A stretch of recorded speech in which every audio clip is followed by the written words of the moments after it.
జై శ్రీమన్నారాయణ. అందరికీ నమస్తే అండి.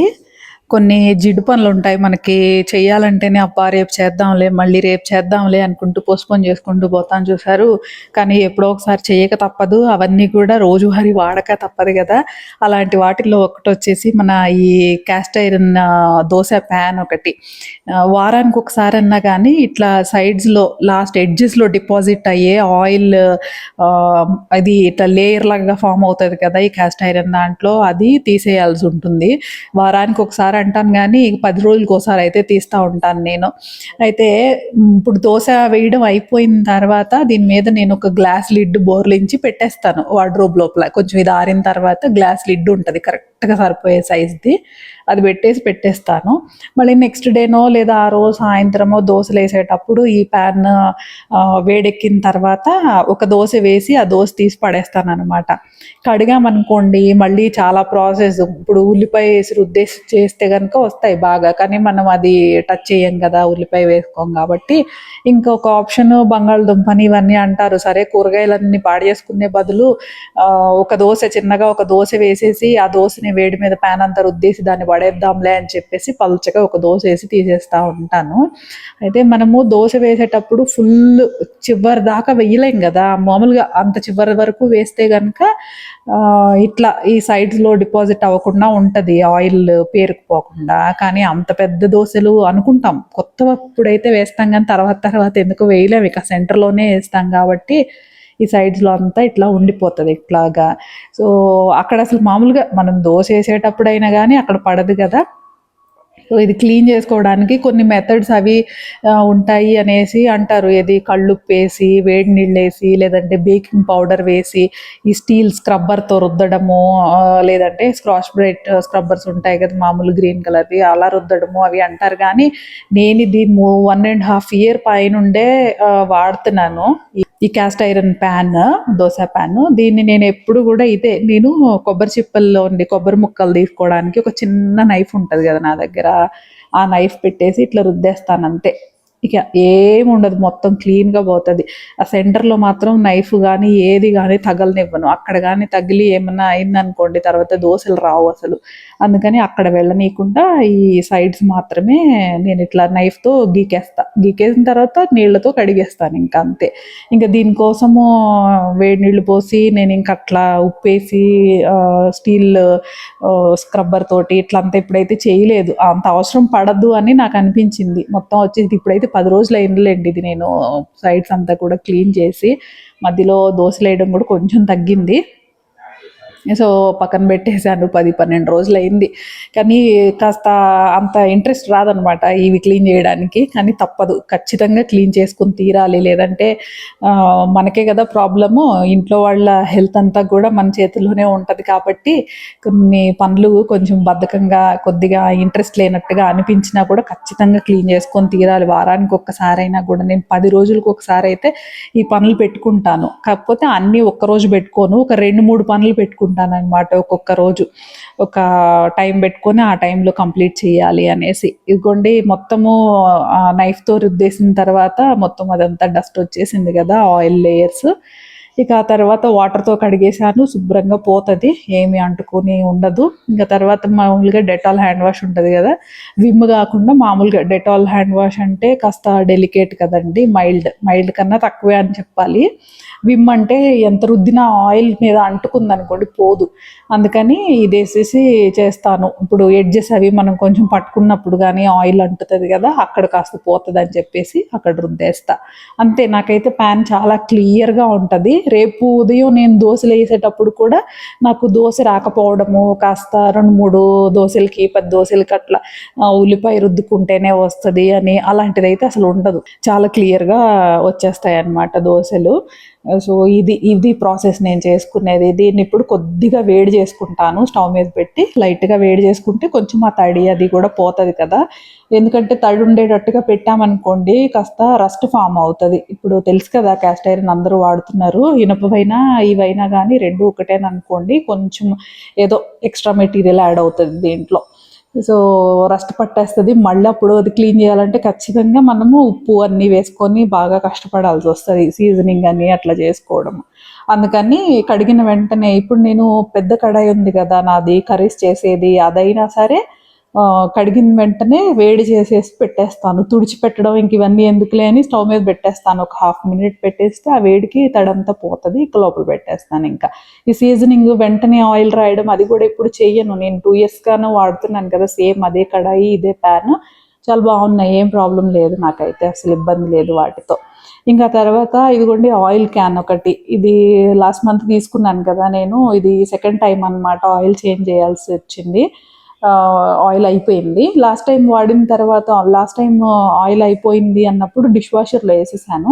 కొంచెం ఆ లోపల పక్కన ఆ ఎడ్జెస్కి లోపల పక్కన కొద్దిగా ఆయిల్ జిడ్డు ఉండిపోయింది. జిడ్డు ఉండిపోవడం అంటే ఇదే మనకి ఇప్పుడు ఈ దోశ ప్యాన్కి ఎడ్జెస్లో ఎట్లయితే లేయర్ లాగా వచ్చిందో అలాగే దీనిలో కూడా లోపల పైన పక్కన లేయర్ లాగా వచ్చింది. ఆయిల్ ఉన్న దగ్గర అంతా క్లీనే ఉంటుంది, ఆయిల్ లేని ప్లేస్ ఉంటుంది చూసారు కొంచెం టచ్ అయ్యే ప్లేస్, అక్కడ మాత్రం అలా అయింది. సో అందుకని ఇంకా డిష్ వాషర్లో అక్కడ వరకు వెళ్ళట్లేదు ప్రెజర్ అని చెప్పేసి నేను ఈసారి హ్యాండ్ వాషే చేసేస్తున్నాను దీన్ని. ఈ ఆయిల్ అయితే నాకు చాలా కంఫర్టబుల్గా ఉంది. ఇది హ్యాజల్ బ్రాండ్ది, క్వాలిటీ కూడా బాగుంది, ఏం ప్రాబ్లం ఏమీ అవ్వలేదు. అండ్ ఈ లిడ్ వచ్చేసి నేను మధ్య మధ్యలో ఒక 2 రోజులకు ఒకసారి కడిగేసి ఆరబెట్టేసి పెట్టేస్తూ ఉంటాను నేను, ఎందుకంటే పట్టుకుంటూ ఉంటాం కదా ఫ్రీక్వెంట్గా. మరీ జిడ్డుగా అయిపోయింది అనుకోండి మనకి ఒకేసారిగా రుద్దుకొని కడుక్కునేటప్పుడు మనకే కొంచెం కష్టంగా అనిపిస్తుంది.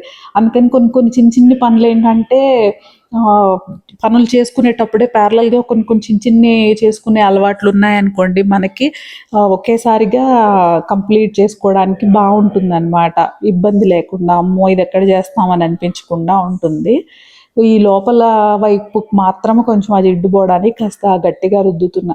ఇంతకుముందు బాటిల్స్ తీసుకున్నాను కదా, గ్లాస్ బాటిల్స్ హోమ్ సెంటర్లో తీసుకున్నానని, వాటిల్లో ఏంటంటే లోపల పక్కన ఉన్నది ఇంక అసలు మనం క్లీన్ చేయడానికి ఛాన్స్ లేదు కదా, బ్రష్లు ఏవో ఉంటాయి అవి పెట్టినా కూడా పోవు, మనం ఇట్లా హ్యాండ్తో కాస్త గట్టిగా రుద్దినట్టుగా ఉండదు కదా బ్రష్ చేసి కడగడం అంటే.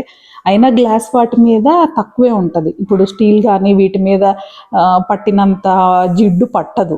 అయినా కానీ కొన్ని నెలలు వాడుకున్న తర్వాత దాంట్లో కూడా లోపల పక్కన అట్లానే అయింది, క్లీన్ చేయడానికి అవకాశం లేకుండా పోయింది. వేడి నీళ్ళు పోసాను, అలాగే కళ్ళుప్పు, ఇంకొంచెం ఏమన్నా బియ్యం గింజలు కూడా వేసాను అనమాట, కొంచెం హార్డ్వి కదా, కాస్త గట్టిగా పడి గట్టిగా వాటర్ పెట్టేసి మనము బాగా షేక్ చేస్తే ఏమన్నా పోతుందేమో అని చాలా ట్రై చేసా కానీ పోలేదు. ఇంకా అవే వాడడం కూడా ఇష్టంగా అనిపించలేదు. వాటి కార్కు కూడా చెప్పాను కదా, కొంచెము ఒక 4-5 రోజులు వారం రోజులు మేము షిఫ్టింగ్లో ఉండేటప్పుడు వాటిని ప్యాక్ చేసి పెట్టేసి వాడలేదు కదా, దాంతో అవేంటంటే బిగిసిపోయినట్టుగా అయిపోయాయి. ఆ లోపల ఉన్న ఆయిల్ జిడ్డు వల్ల అనుకుంటా, అసలు ముట్టుకుంటేనే ఏంటో గమ్మిగా అయిపోయాయి, గట్టిగా నొక్కేసరికి విరిగిపోయాయి. సరే ఇవన్నీ ఎందుకు, ఒకటే ఆయిల్ క్యాన్ ఇలాంటిది ఒకటి పెట్టేసుకుంటే ఇంకా లైఫ్ టైం అదే ఉండిపోతుంది కదా, మన ఇంట్లో ఆయిల్ క్యాన్ అంటే ఇంక ఇదే అనేది లైఫ్ టైంకి ఒక అలవాటుగా అట్లా ఉండిపోద్ది కదా అని తీసుకున్నా. ఇది చాలా బాగుంది నాకైతే, యూజర్ ఫ్రెండ్లీగా అనిపించింది అనమాట. కిచెన్లో పర్పస్ అయితే సర్వ్ చేస్తుంది. 1.5 లీటర్ తీసుకున్నాను, 1 లీటర్ పౌచ్ ఆయిల్ పోస్తాం కదా, దాని లోపల ఒక స్పూన్ నాకు సెట్ అయ్యేది ఉంది ఇంట్లో, అది పెట్టేస్తే కరెక్ట్గా మూత లోపలికే ఉండింది. ఇంకా ఫుల్గా ఆయిల్, ప్యాకెట్ ఫుల్ ఆయిల్ పోసినప్పుడు కూడా మనం చెయ్యి పెట్టి ఆ క్యాప్ తీయాలి అని అనుకున్నప్పుడు మన చేతికి ఆయిల్ అంటకుండా బాగుంది. ఇంతకుముందు ఒక వీడియోలో కూడా చెప్పాను. సో ఇది ఎవరైనా ట్రై చేద్దామంటే చూడండి, లింక్ అయితే డిస్క్రిప్షన్లో ఇస్తాను. వన్ టైం పర్చేజ్, ఎప్పటికీ ఉండిపోద్ది మనకి. ఈ ప్లాస్టిక్స్వి వీటివి ఇవన్నీ కూడా మనం క్లీన్ చేయలేము, అదంతా పెద్ద పని అయిపోతుంది. కొత్త కొత్త మోడల్స్ డిజైన్స్ ఇవేదో వీడియోస్లో చూపించడానికి బాగుంటాయి, ఎవరైనా వచ్చినప్పుడు చూసి బాగుంది కదా అని అనడానికి బాగుంటాయి. కానీ మా ఇంటికి కూడా నేను ఆ గ్లాస్ బాటిల్స్ అవి కొనుక్కున్నప్పుడు మా ఇంటికి వచ్చిన వాళ్ళు, మా వదిన వాళ్ళు, వీళ్ళంతా కూడా బాగుంది, భలే ఉంది, ఎక్కడ చూడలేదు, ఎక్కడ తీసుకున్నావు, ఎంత కాస్ట్ అయింది, చాలా బాగుంది, లుక్ ఉంది అన్నారు. లుక్ ఉంటాయి, కాకపోతే కొన్ని నెలల తర్వాత వాటిని పడేసి మళ్ళీ కొత్తవి కొనుక్కొచ్చుకోవాలి. ఇన్నిసార్లు డబ్బులు వేస్ట్ ఎందుకు చేసుకోవడము, ఒకేసారి కొనుక్కుంటే ఎప్పటికీ ఉండిపోతాయి కదా. సో ఈ ఆయిల్ క్యాన్ అయితే ప్రిఫర్ చేయండి. ఎవరైనా ఆయిల్కి ఏదైనా స్టోరేజ్ది పెట్టుకోవాలి అని అన్నప్పుడు డైలీ యూస్కి చాలా చాలా బాగుంది. నెయ్యి కూడా ఇప్పుడు మా ఇంట్లో అంటే మన సాహితీ ఒక్కటే కదా నెయ్యి వేసుకునేది, నాకు చిన్న బాక్స్ సరిపోతుంది. కొంచెం ఎక్కువ నెయ్యి అట్లా మెయింటైన్ చేసే వాళ్ళకు కూడా ఇది బాగుంటుంది అనమాట. సరే, ఇంకా నెక్స్ట్ది అనమాట, ఇవి కాఫీ పౌడర్ బాటిల్స్ మీద పేపర్స్ తీసేయడము. ఈ కాంటినెంటల్ కాఫీ ఉంది కదండి, దీనికన్నా కూడా నెస్కెఫే బాటిల్ కానీ లేదంటే హనీ బాటిల్స్ ఉంటాయి కదా, డాబర్ హనీ బాటిల్స్, వాటి మీద పేపర్స్ అయితే ఇంకా ఈజీగానే వస్తాయి. ఈజీగా అంటే మనకి డైరెక్ట్గా రావు, కానీ ఇట్లా హాట్ వాటర్ పెట్టేసి కొన్ని మెథడ్స్ అయితే యూట్యూబ్వి ట్రై చేశానండి నేను. అవేంటంటే బేకింగ్ పౌడర్ ఉంటుంది, వేడి వేడి నీళ్ళల్లో బేకింగ్ పౌడర్ వేసి దాంట్లో బాటిల్స్ని ఉంచేయడం అనమాట. బాగా నీళ్లు చల్లారే అంత టైం వరకు కూడా ఉంచేయడము అనేసి, అట్లా ఉంచితే దాని అంతటా అదే వచ్చేస్తుంది ఊడిపోయి అనేసి. అది వర్కౌట్ అయ్యింది ఏది డాబర్ హనీ బాటిల్స్కి. నెస్కెఫే సన్ రైజ్కి అయితే అసలు ఆ బేకింగ్ పౌడర్లు అవి వేయకుండానే జస్ట్ హాట్ వాటర్లో పెట్టినంత మాత్రానే ఊడొచ్చేసింది. ఎందులో వేసినా, నాకు డిష్ వాషర్లో వేసినా కూడా ఈ కాంటినెంటల్ కాఫీ పౌడర్ బాటిల్స్ ఉంటాయి కదా, ఏం వేసి అంటించారో, అసలు ఫెవిక్విక్ ఏమన్నా వేసి అంటించేశారా ఏంటి వీళ్ళు అని అనిపించింది నాకైతే. అస్సలు రాదు, ఎంత ఉడుకు నీళ్ళల్లో పెట్టి అంత ఉడికించినా కూడా. అయితే నాకు వర్కౌట్ అయింది ఇదనమాట. ఇది ఏంటంటే థిన్నర్ అంటారే, మనకి కన్స్ట్రక్షన్ టైంలో ఇళ్లలో వాడతారు, పెయింట్లు వేసినప్పుడు మన టైల్స్ మీద కానీ ఎక్కడైనా ఎక్స్ట్రా ప్లేసెస్లో మనకేమైనా పెయింట్ మరకలు అవి పడినా, లేదంటే గమ్ మరకలు అవి పడినా కూడా రిమూవ్ చేయడానికి, మనకి నెయిల్ పాలిష్ రిమూవర్ ఉంటుంది చూసారు, అదే ప్రపోర్షన్తో ఉంటుంది ఇది, అదే కాంపోజిషన్ అనమాట. కాకపోతే ఇంకొంచెం పవర్ఫుల్ అనమాట. పెయింట్ షాప్స్లో కూడా దొరుకుతుంది ఇది. 123 రూపీస్ ఎంఆర్పి ఉంది, వాళ్ళు ఒక 100 రూపీస్కి ఏమో ఇస్తారు. ఇది ఒకటి పెట్టుకుంటే నాకు చాలా ఈజీగా అనిపించింది. కాకపోతే ముందు ఈ పేపర్ అయితే మనమే తీసేయాల్సి ఉంటుంది. ఎట్లా డైరెక్ట్గా వస్తే సరే ఉంది, లేదు అని అంటే ఇట్లా వేడి నీళ్ళల్లో కాస్త నానబెట్టేసి తీయాలి. ఈ కాంటినెంటల్ది మాత్రం బాగా హెడ్ఏక్ అండి, అస్సలు రాదు. నీళ్ళల్లో నానబెట్టినా కూడా వాటి పైన ఉన్న లేయర్ని దాటి అసలు నీళ్ళ తడి కూడా పోదు అస్సలు.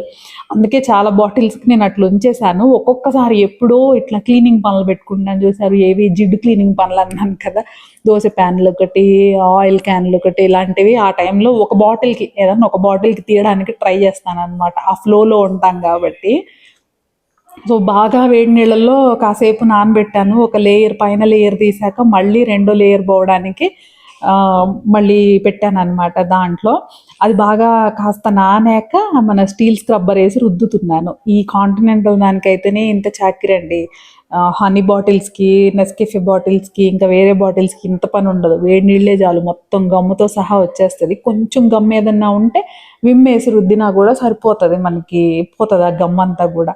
ఇది విమ్ వేసి మళ్ళీ మనం ఇట్లాంటి హార్డ్ స్క్రబ్బర్స్ కూడా అక్కర్లో, కొంచెం సాఫ్ట్ దాంతో రుద్దినా కూడా పోతుంది ఆ గమ్. ఇంకా వేడి నీళ్ళే మెయిన్ ఉపాయం అయితే మనకి చెప్పాలంటే. వేడి నీళ్ళు, అలాగే బేకింగ్ పౌడర్ కూడా వేసుకోవచ్చు. అది వేసిన దానికి వెయ్యని దానికి నాకైతే డిఫరెన్స్ తెలియలేదు.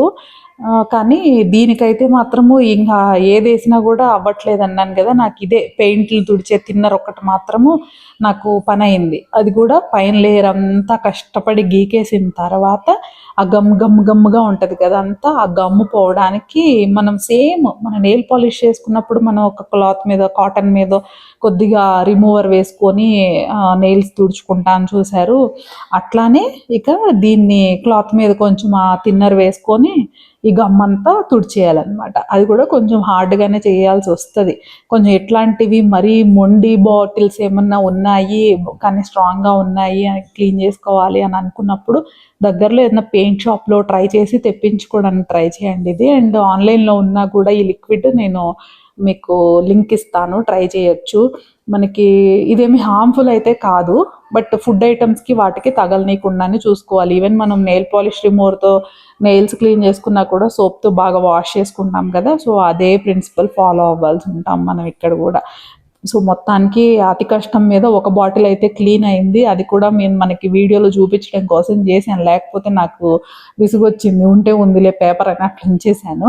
సో అప్పుడప్పుడు ఎప్పుడో ఒకసారి నెలకు ఒకటో 10 రోజులకు ఒకటి కూడా చెయ్యను, ఎప్పుడో, అసలు వెరీ రేర్ అనమాట. సరే ఇక్కడ నా హ్యాండ్స్ ఎందుకు చూపిస్తున్నానంటే నా హ్యాండ్స్ మీద హెయిర్ ఎక్కువ ఉంటుంది, అన్వాంటెడ్ హెయిర్. సో సమాశ్రయణం చేయించుకున్న వాళ్ళు, శ్రీ వైష్ణవ సాంప్రదాయంలోకి వచ్చిన వాళ్ళు ఇట్లా హ్యాండ్స్ మీద హెయిర్ తీయకూడదా అని చెప్పేసి ఎవరో కమెంట్ చేశారు. ఆ కమెంట్ మరి వెటకారంగా చేశారో ఏమో నాకు తెలియదు, కానీ సన్యాసం వేరు సాంప్రదాయం వేరండి. పంచ సంస్కారాలు తీసుకోవడం అనేది సన్యాసం కాదు. సన్యాసం వేరు, సాంప్రదాయం వేరు. సాంప్రదాయంలోకి ఎవరైనా రావచ్చు, వాళ్ళ లైఫ్ స్టైల్ వాళ్ళే లివ్ చేసుకుంటూ సాంప్రదాయం ప్రకారము దైవారాధన చేసుకోవాలి. అదనమాట సాంప్రదాయంలోకి రావడం అంటే. సాంప్రదాయంలోకి రావడం అంటే సన్యాసం తీసుకొని పోవడం కాదు. సో బ్యూటీ పార్లర్కి వెళ్ళొచ్చు, ఐబ్రోస్ చేయించుకోవచ్చు, ఫేషియల్స్ చేయించుకోవచ్చు, ఇంకా మనకి మేకప్ వేసుకోవచ్చు, లిప్స్టిక్స్ వేసుకోవచ్చు, మనకి హ్యాండ్స్ మీద, లెగ్స్ మీద అన్వాంటెడ్ హెయిర్ అంతా కూడా వ్యాక్స్ చేయించుకోవచ్చు, అన్నీ చేయించుకోవచ్చు. ఇవి వద్దు అవి వద్దు అని మనిషి లైఫ్ స్టైల్కి ఎలాంటి రెస్ట్రిక్షన్స్ లేవు. దైవారాధన సాంప్రదాయం ప్రకారం చేసుకోవాలి. ఆహార నియమాలు సాంప్రదాయం ప్రకారం పాటించాలి. అంతవరకే కానీ మిగిలిన లైఫ్ స్టైల్కి ఎక్కడ ఎవరు కూడా ఏ రెస్ట్రిక్షన్స్ పెట్టరు. సో తెలుసుకుంటారని చెప్తున్నాను.